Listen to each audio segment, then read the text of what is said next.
Picture this for a second. It's April 1957, right in the middle of Harlem, New York. Okay, setting the scene. Yeah. And a black man named Hinton Johnson is just brutally beaten by two police officers.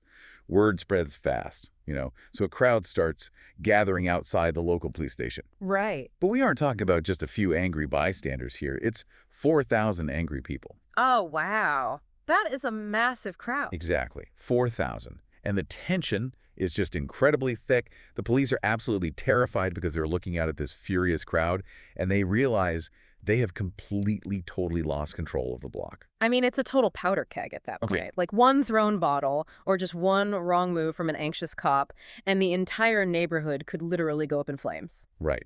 And then the doors of the precinct open. A tall, impeccably dressed 32-year-old minister steps out. Just steps right out into it. Yeah.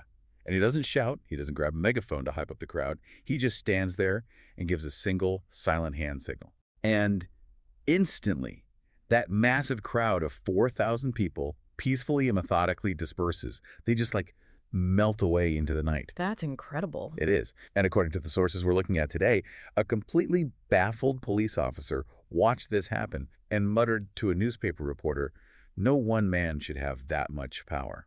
What a striking historical image. I mean, it perfectly encapsulates the sheer gravity, the organizational control of the man we are talking about today. Exactly. So, welcome to this special biographical deep dive. You might hear the name Malcolm X today and picture the aggressive quotes on a T-shirt, or maybe just that famous soundbite, "by any means necessary." Right, the slogans. Yeah, the slogans. Yeah.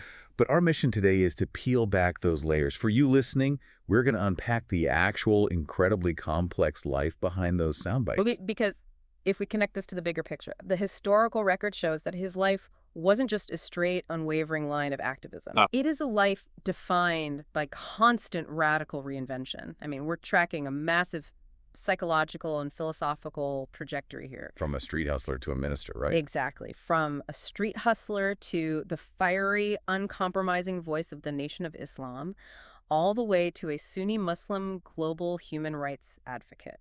To truly understand him, you have to understand the intense pressure cooker that forged him. Okay, let's unpack this then. Let's go all the way back to the making of the man who would eventually be known on the streets as Detroit Red. A great place to start. Malcolm Little was born in 1925 in Omaha, Nebraska. Really? And looking at the sources on his childhood, honestly, it is a devastating masterclass in American trauma. Devastating is the right word. It's just relentless. His parents, Earl and Louise Little, were devout followers of Marcus Garvey. Okay, and for context, what did that mean back then? Well, in the 1920s, preaching black pride, economic independence, and self-reliance was inherently dangerous. It immediately made them targets for violent white supremacist groups. Just for preaching self-reliance? Exactly. And we aren't just talking about the Ku Klux Klan here. The sources specifically highlight harassment from a group called the Black Legion. Let's pause on that, because the Black Legion isn't a term everyone knows. What exactly were they dealing with? So the Black Legion wasn't just some generic hate group. They were a heavily armed Midwestern offshoot of the Klan. Heavily armed. Yeah, and they wore these black robes with pirate-style skull and crossbones on them. They specifically targeted prominent black figures and labor organizers. They were a terror organization, pure and simple. That is terrifying. It is. And the Little family was constantly harassed by them. They were actually forced to flee to Milwaukee and then to Lansing, Michigan. But the terror just followed them. It didn't stop. No. In 1929, their family home in Michigan was burned to the ground, and the detail that stands out most starkly in the historical record. Oh, this part made me so angry. Right. The local fire department arrived, but no fire truck actually tried to put out the blaze. The firefighters literally just stood there and watched it burn. Just stood there and let a family lose everything they had. It's unthinkable. And the hits just keep coming. 2 years later, in 1931, when Malcolm is just 6 years old, his father dies in a highly suspicious streetcar incident. A streetcar incident? Well, the official ruling was an accident, but his mother and the entire local black community fully believed Earl Little was murdered by the Black Legion and placed on those tracks. And notice how the systemic cruelty operates here. I mean, it didn't even stop with his father's physical death. No, it didn't. The insurance company refused to pay out Earl's larger life insurance policy. They leaned on this absurd claim that this outspoken, defiant community leader had suddenly decided to die by suicide. It's just a way to financially starve the family. And with them starving, the state eventually stepped in. But they didn't step in to help. you know? They stepped in to dismantle the family unit entirely. Right. The relentless stress, the poverty, the constant surveillance by welfare workers, it completely breaks his mold. By 1938, Louise Little suffers a nervous breakdown. The state commits her to a hospital, and Malcolm and his siblings are separated and thrown into the foster care system. Which brings us to a major psychological turning point for Malcolm. Despite having his father killed, his house burned, his mother institutionalized, and his family scattered. He's actually doing well in school, right? Yes. That's the wild part. He's as a brilliant, top-performing student in junior high. He has real aspirations. He actually tells his teacher he wants to be a lawyer. And the teacher looks at this bright kid who has overcome literally unthinkable odds and tells him that being a lawyer is, quote, no realistic goal for a nigger. That moment is just crucial. It wasn't just a racial slur. It was a systemic door slamming shut in his face. Yeah. The teacher actually advised him to be a carpenter instead. Malcolm realized in that classroom that no matter his intellect, his drive, or his talent, the mainstream American system simply had no place for a brilliant, career-oriented black man. You know, I was reading that section. It made me think of this analogy. Imagine you have a brilliant, high-performance engine. It's built for speed, built for immense power. I like this, yeah? But it's been entirely cut off from the main highway. That engine is still running. It's going to find somewhere to burn its fuel. If you block off the main road, it's going to tear up the back alleys. That is exactly what happens. That engine just tears off the road. Malcolm drops out of school entirely. He moves to Boston and later Harlem and just descends deep into the criminal underworld to burn that fuel. And this is where he gets the nickname, right? Yep. He becomes known on the streets as Detroit Red because of his reddish hair. Here's where it gets really interesting to me because his life almost takes on this cinematic, Forrest Gump-style quality of historical intersections. Mo, the dishwasher job. Yes. He's working as a dishwasher at Jimmy's Chicken Shack in Harlem, and he's working alongside another guy with reddish hair they called Chicago Red. Which is just a crazy coincidence. That guy, John Sanford, later became the famous comedian Red Fox. It's a wild historical footnote. But, you know, Malcolm's life at this point wasn't a comedy. He was getting heavily involved in drug dealing, gambling, racketeering, and robbery. Very serious stuff. Yeah, he was running numbers and living entirely outside the law. And when World War II broke out, he engaged in a draft-dodging scheme that is, frankly, unbelievable. Oh, this part of the source material had me completely floored. Wow. It is sheer audacious hustle. Tell them what he did. Okay, so he gets called up by the draft board, right? And he decides to feign extreme mental illness.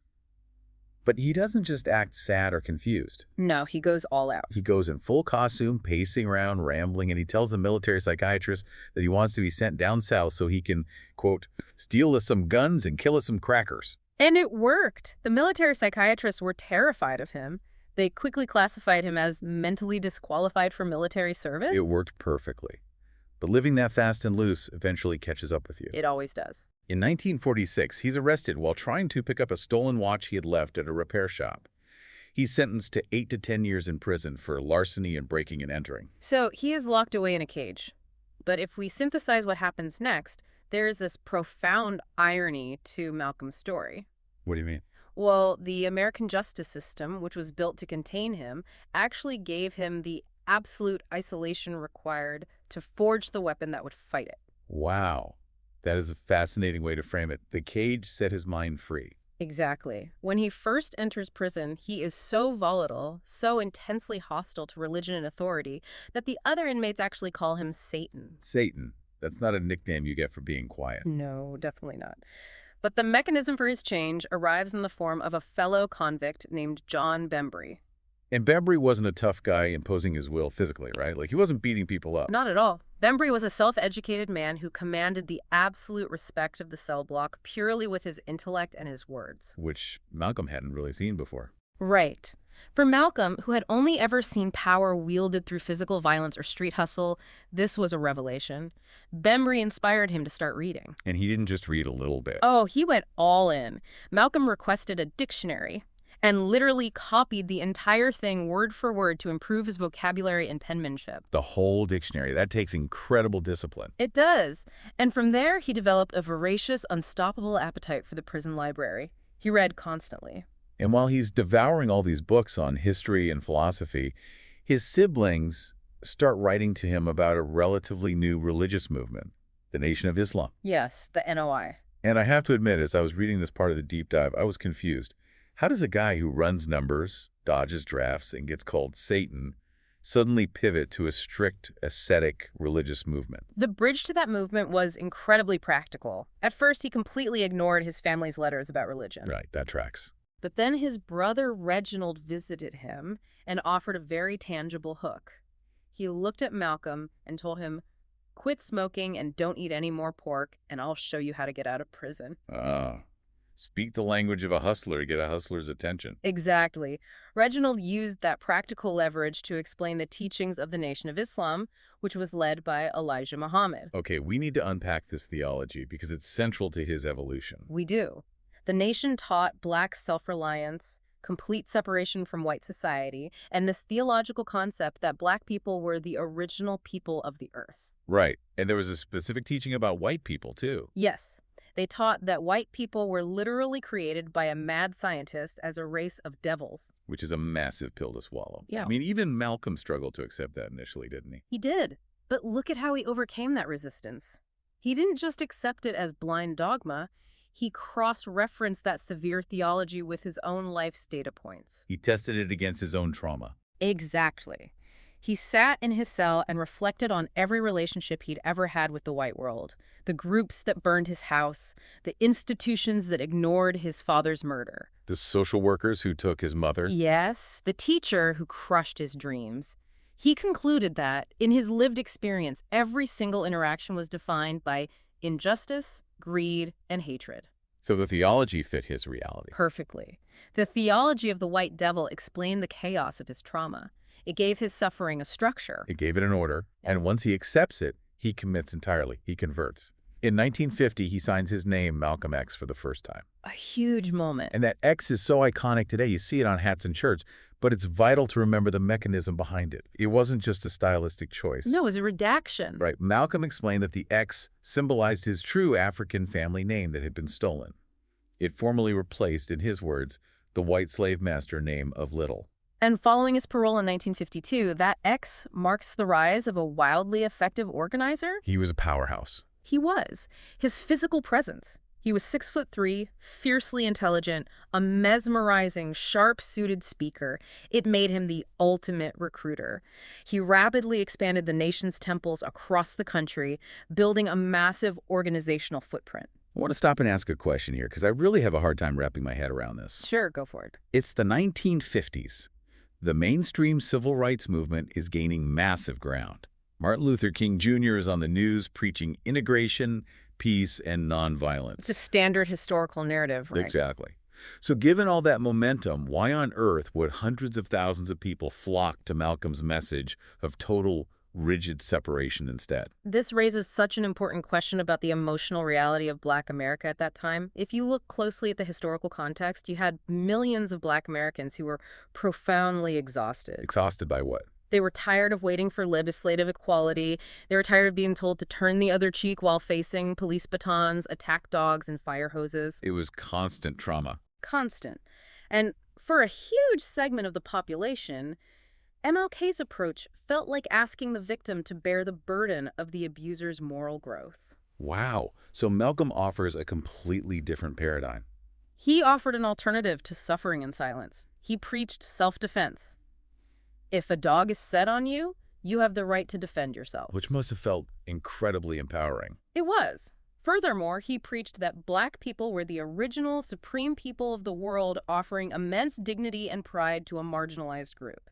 He argued that integration was a false promise. Right. He asked why anyone would want to integrate into a burning house. Exactly. And he didn't pull his punches against the mainstream movement either. No, he was brutal. He famously called MLK a chump and referred to the 1963 March on Washington as the farce on Washington. A farce! That's a strong word. He just couldn't understand why Black people were excited about a peaceful demonstration run by white politicians in front of a statue of a president who had been dead for 100 years. His rhetoric was uncompromising, and frankly, it worked. He is largely credited with exploding the Nation of Islam's membership from roughly 1,200 people to somewhere between 50,000 and 100,000 members. That is exponential growth. He became the public face of the nation. He mentored young stars like Cassius Clay, who became Muhammad Ali, and Louis Farrakhan. But becoming that powerful, visible face paradoxically planted the seeds for his exit. Which brings us to a conceptual collision. Right. He's built this massive empire for Elijah Muhammad, preaching absolute moral purity and militant self-defense. But he's also a fundamentally truth-seeking guy. What happens when those two things inevitably contradict each other? The whole thing falls apart. Yeah. And the sources point to a literal life-or-death crisis on the streets of Los Angeles as the catalyst for this fracture. It was a brutal wake-up call. In April 1962, the LAPD, completely unprovoked, shoved and beat several Muslims outside a Los Angeles mosque. Unprovoked. Yes. And it escalated into a massive police raid. The police shot 7 unarmed Muslims. William X. Rogers was paralyzed for life. Ronald Stokes, a Korean War veteran, was shot from behind and killed while raising his hands to surrender. And the coroner, incredibly, ruled Stokes' killing as justified. No charges were filed against the police whatsoever. Malcolm was furious. I mean, this was his entire philosophical platform being tested. He wanted to mobilize. He wanted to act. He wanted to use the hardened members of the nation to take violent revenge, or at the very least, take a militant public stand against the LAPD. But Elijah Muhammad strictly forbade it. He ordered Malcolm to stand down. You can almost feel the psychological floor dropping out from under Malcolm in that moment. Oh, absolutely. He is out there every day preaching self-defense, but when his own people are murdered in the street with their hands up, his divine leader tells him to do nothing. And that betrayal of principle is immediately followed by a betrayal of morality. Around this exact same time, Malcolm investigates whispers within the organization. He discovers that Elijah Muhammad, the man he viewed as a literal divine messenger, was having extramarital affairs with multiple teenage secretaries within the nation. Resulting in several pregnancies, the sources say. Yes. And keep in mind, Malcolm had been strictly enforcing a severe moral code that expelled members for even minor infractions. The hypocrisy was glaring. The moral authority of his leader was completely shattered. Then, in late 1963, President John F. Kennedy is assassinated. And this leads to another major clash. Right. Malcolm is asked by reporters for comment, and he offhandedly calls it a case of chickens coming home to roost. Meaning the violence America perpetrated abroad and at home had finally circled back to the White House. Exactly. The Nation of Islam, wanting to avoid massive public backlash, uses this controversial quote as a convenient excuse to silence Malcolm for 90 days. They sideline their biggest star. They do. And it proves to be the final straw. In March 1964, Malcolm X officially and publicly breaks away from the Nation of Islam. And this departure triggers the most profound intellectual epiphany of his entire life, his pilgrimage to Mecca, the Hajj. The Hajj completely rewrites his operating system. How so? He arrives in Saudi Arabia and experiences a visual and spiritual reality he had never encountered in America. He interacts with Muslims of all colors from all over the world. From everywhere. Yeah. He writes about eating from the same plate, drinking from the same glass, and praying to the same God alongside blonde-haired, blue-eyed Muslims. He sees true equality in practice, and it completely shatters the Nation of Islam's racial worldview that he had preached so fiercely for over a dozen years. It shatters it entirely. He embraces traditional Sunni Islam and takes a new name, El-Hajj Malik El-Shabazz. It's just hard to overstate how massive a paradigm shift this was. He wrote a famous letter from Mecca saying he had to, quote, toss aside some of his previous conclusions.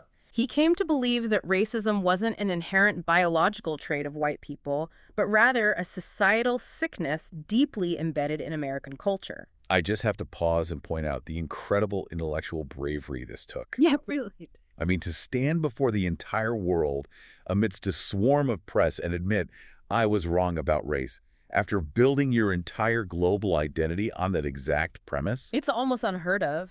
There's a tragic reflection he shared with the photographer Gordon Parks right before he died. Malcolm said, I was a zombie, then pointed in a certain direction and told to march. A zombie. Yeah.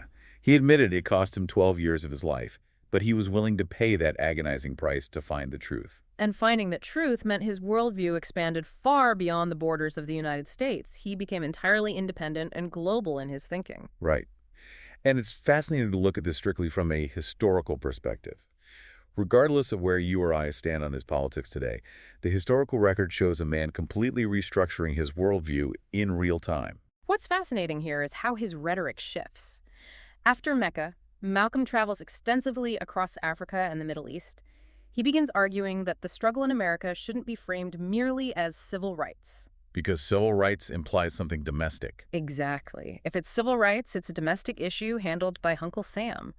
He argued it needed to be elevated to human rights, which makes it an international issue. Bringing it to the UN. Right. He wanted to bring it before the United Nations, charging the U.S. government with violating the human rights of Black Americans. He's making massive global connections. He goes to Oxford University and debates in front of a packed house, fiercely defending the Congolese against U.S. imperialism and white mercenaries. He's operating on a totally different level now. He's talking directly to African heads of state who are so impressed they actually invite him to serve in their governments.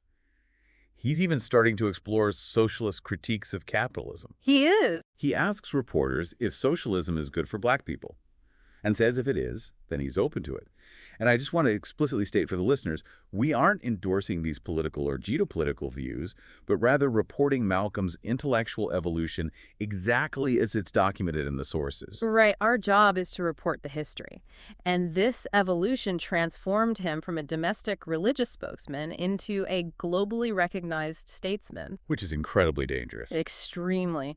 As we see throughout history, acquiring that kind of independent global power while severing ties with the institution that built you makes you infinitely more dangerous. Which leads to an inevitable and, frankly, tragic collision.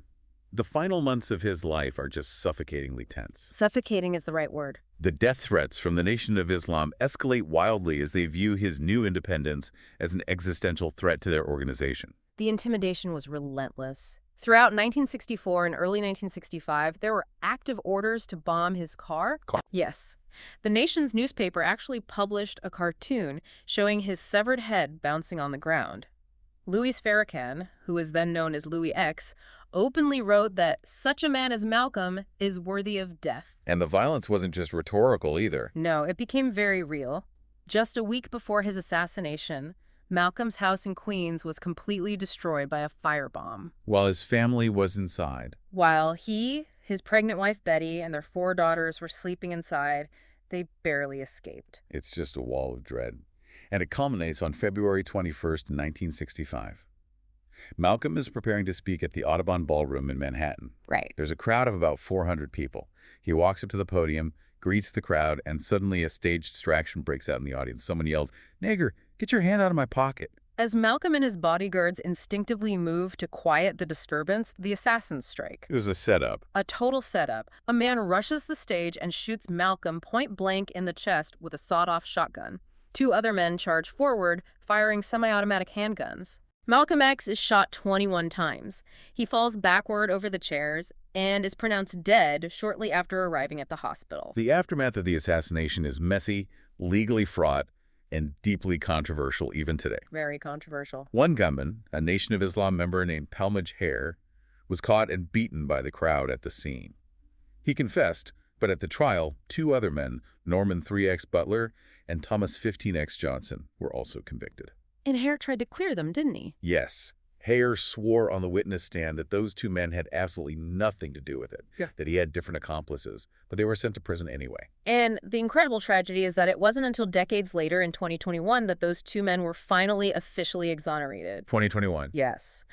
A comprehensive review found that the FBI and the NYPD had actively withheld key evidence that would have cleared them during the original trial. Which brings this story right into the present day. Just in 2024, Malcolm X's daughters filed a $100 million wrongful death lawsuit against the CIA, the FBI, and the NYPD. Suing them for what exactly? Alleging they concealed evidence and were actively involved in his assassination. The mystery of who pulled all the strings and who allowed the security to be so lax that day is still actively unfolding in the courts. Wow. But, what isn't a mystery is his enduring legacy. Definitely. Despite the controversy surrounding him, his funeral in Harlem drew tens of thousands of mourners lining the streets. The actor Ossie Davis delivered a legendary, deeply moving eulogy, calling Malcolm our own black shining prince who didn't hesitate to die because he loved us so. And his cultural footprint is just staggering. He essentially laid the philosophical groundwork for the Black Power and Black Arts movements. Oh, absolutely. In the 80s and 90s, hip-hop groups like Public Enemy adopted his speeches, making him an icon for a whole new generation. And pop culture, too. Right. In pop culture, the writers of Marvel's X-Men confirmed his philosophy, inspired the character of Magneto, and his legacy directly influenced the complex motivations of Killmonger in the Black Panther film. So what does this all mean for us today? If we synthesize everything we've looked at across his life in this deep dive, Malcolm X's biography is fundamentally not just a story of righteous anger. Even though the anger was justified. Exactly. The anger was incredibly justified given his trauma. But it is the story of a relentless, uncompromising search for truth. He was a man willing to sacrifice his freedom in prison, sacrifice his prestigious, powerful position in the Nation of Islam, and ultimately sacrifice his very life just to evolve his beliefs. Yeah. When he looked at the world and realized his fundamental assumptions were wrong, he changed his mind. How many people, especially people with power, actually do that? Very, very few. And that leaves us with a profound, lingering thought for you to mull over. What's that? Malcolm X was assassinated at just 39 years old. Think about that, 39. He was so young. He was killed at the exact moment he was completely restructuring his worldview. He was building robust bridges with international leaders and actively reaching out to the mainstream civil rights movement he had previously criticized. The ultimate what if. Exactly. The great haunting mystery of his story isn't just who pulled the trigger in the Audubon Ballroom. It's how profoundly this brilliantly adaptable man might have changed the global landscape of the late 20th century if only he had been given the chance to finish his final reinvention. A brilliant engine, finally finding the open road, only to be stopped dead in his tracks.